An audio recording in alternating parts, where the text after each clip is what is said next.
এটা বাংলাদেশের জন্য খুবই গুরুত্বপূর্ণ একটা আইন হচ্ছে মানবদেহে অঙ্গ প্রত্যঙ্গ সংযোজন অধ্যাদেশ 2025 এর খসড়া এবং খসড়া নীতিগত এবং চূড়ান্ত অনুমোদন হয়েছে।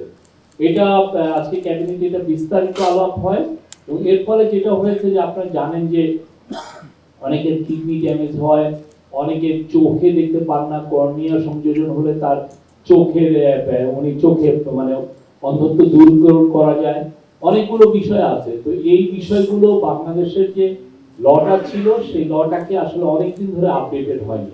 তো এটা নিয়ে আমাদের হেলথ মিনিস্ট্রি, বাংলাদেশের যারা অর্গান ট্রান্সপ্লান্টেশনে যারাই নিয়োজিত আছেন, যে বড় বড় হসপিটালগুলো এবং তাদের যে এক্সপার্ট, বিশেষ করে এক্সপার্টগুলো, তাদের সাথে তারা কথা বলেছেন এবং ইন্টারন্যাশনাল ল দেখেছেন, এই সংক্রান্ত ইন্টারন্যাশনাল নর্মস বা লগুলো কি, সেই অনুযায়ী আজকে এই নতুন একটা অধ্যাদেশ জারি হয়েছে এবং এই অধ্যাদেশ জারির ফলে বাংলাদেশের অর্গান ট্রান্সপ্লান্টেশনটা খুব ইজিয়ার হবে।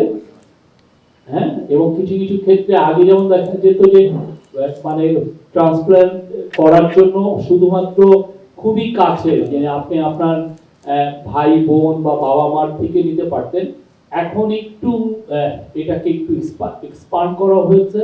এর ফলে আমরা মনে করি যে বাংলাদেশের অনেককেই আর কিডনি ট্রান্সপ্লান্টের জন্য বিদেশে যাওয়া লাগবে না। অনেকে জানেন যে ইলিগালি নিয়ে যান, এখান থেকে নিয়ে যে ওই বাইরের দেশে কাজগুলো করেন, এবং এর ফলে যেটা হবে যে বাংলাদেশের হসপিটালগুলো এই এই সার্ভিসগুলো দিতে পারবে খুব ইজিয়ার ওয়েতে। এবং এটা বাংলাদেশের জন্য আমরা মনে করি এটা একটা যুগান্তকারী একটা আইন।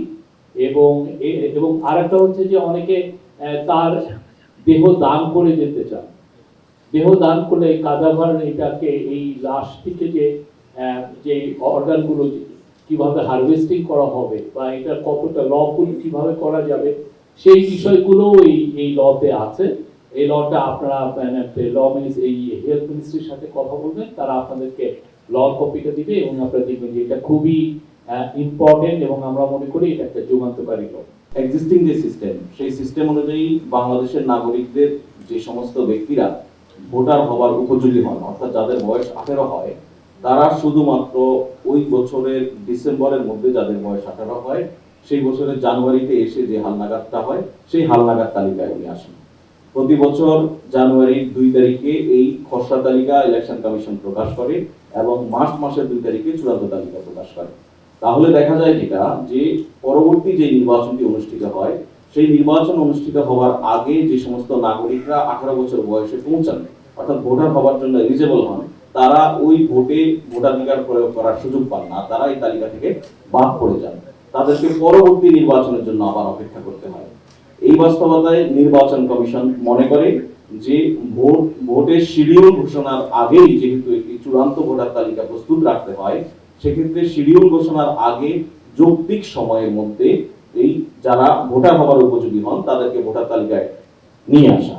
এটার জন্য যেটা করতে হবে, ধরুন ফেব্রুয়ারিতে একটা ইলেকশন, তার 2 মাস আগে সর্বোচ্চ শিডিউল প্রকাশ করা হয়।